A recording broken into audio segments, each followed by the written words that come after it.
انسان په هر حال کې د ژوند په هر ثانیه کې خپل پاک رب ته محتاج دی. انسان له در ټولو لوی مقصد په ژوند او زندگی کې هغه د خپل رب معرفت دی او دغه عبادت دی او دغه راضي کول دي. خدای ناکاره ده دی نه چې انسان در دنیا تیر سي، خو دا خبره ده ته نه معلوم. الله رب العزت په خپل کلام په سورة فاطر کې فرمایي یا ایها الناس انتم الفقراء الى الله والله هو الغني الحميد. الله وی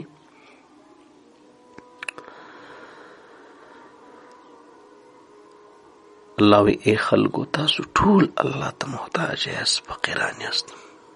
په خپلو ټولو چارو او حالاتو کې د ژوند په هره ثانیه او په منټ کې په دنیا او په آخرت کې د مور په نسو پرې هم کې یوازې الله هغه ذات دی چې بې نیاز دی، بې پروا دی، بې احتیاج دی، غني دی او هغه د هر څه نه پوره دی. الله هیڅ ته اړتیا نه لري.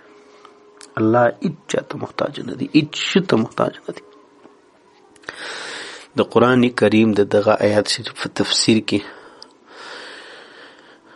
مفسرینو لیکلي دي چې انسان په 5 برخو کې په پوره توګه الله رب العزت ته محتاج دی او الله په خپل فضل او رحمت باندې له ده سره له تعالی هر چا سره الله احسان کړی دی. د الله احسان تل په موږ تاسو دی. الله رب العزت احسان په موږ تاسو په هر انسان د باران په څیر راوریږي. اول الله رب العزت موږ تاسو زما ورونو په خپل شتون او موجودیت کې په پیدایش کې محتاج انسان دی.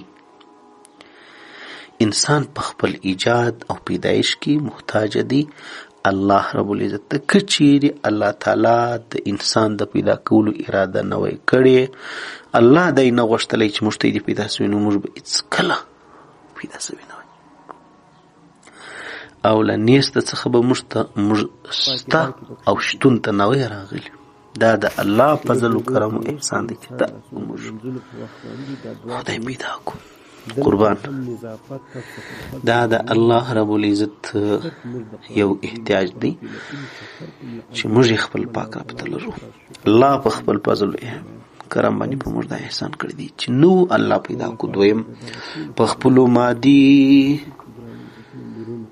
قوتونو کې او اندامونو کې انسان الله ته محتاج دی. انسان د قوت باطنی و ظاهری اندامونو حواسو په چمتو کولو کې الله رب العزت مرستې ته اړ دی. کچېرې الله تعالی انسان ته سترګې نه وای ورکړي، غوږونه نه وای ورکړي، غوږونه خو ولې د اورېدلو طاقت نه وای، د بویولو طاقت نه وای وغیره وغیره، نو دی به هیڅ یو کار د کولو لپاره چمتو او پر قادر به نه وای.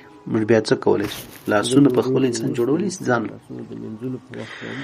ای د الله نیکانو بندگانو خپل رب موږ له پیژندل پکار دي. څونه چې انسان خپل پاک رب وپیژندي هغونه ایمان قوي کیږي. زما ګرانو عزتمندورونو په دې خبرو سر خلاص کړي. دریم په رزق او په نعمتونو کې انسان محتاج دی پاک رب ته. انسان د خوراک څښاک ښکلا او پټو نعمتونو په ترلاسه کولو کې الله ته محتاج دی. که د الله تعالی فضل او احسان او اسانتیا او کرم او مهرباني نه وای نو انسان به هیڅ ډول رزق او نعمت نه وای ورته رسېدلی. یوه پلی ته د مځکې د اوسره وتلو ته ګوره، بیا یې ته هضم کېدلو ته وګوره، بیا یې غاښو ته وګوره چې خدای درکړي دي چې په ویږو یې خوند یې وګوره چې الله ویې څه کړم. نو عزیزانو لږ سر خلاصول پکار دي. څلرم د مصیبتونو په دفع کولو کې انسان الله ته محتاج دی. انسان د عذابونو بدبختیو او سختیو په لرې کولو کې د غمونو په سپکولو کې محتاج دی. الله ته د نعمتو په رسېدلو کې الله ته محتاج دی. چې الله دې مرسته نه وکړي، مالداري د کمې خوا ده، صحت د کمې خوا دی، نو چې الله مرسته نه وای کړې نو پر انسان به تلپاتې ستونزې مصیبتونو سختۍ واکمني. پنځم په علم او هدایت کې محتاج دی الله ته. انسان د هغه شانو په زده کړه کې محتاج دی چې پرې نه پوهېږي. که د الله تعالی ښوونه نه وای، توفیق نه وای، نو انسان به هیڅ شی نه وای زده کړي او نه به خپل اصلاحات راوستلي ولای. دا آیات شریف کوم آیات؟ یا ایها الناس انتم الفقراء الى الله، د سورۃ فاطر آیات شریف. دا وموږ ته ای ورونو دا درس راکوي چې انسان د خپل ژوند په هر ثانیه، په هر ساه اخیستلو او په هر حالت کې د خپل خالق الله جل جلاله په دربار کې باید متوجه او الله ته محتاج دی.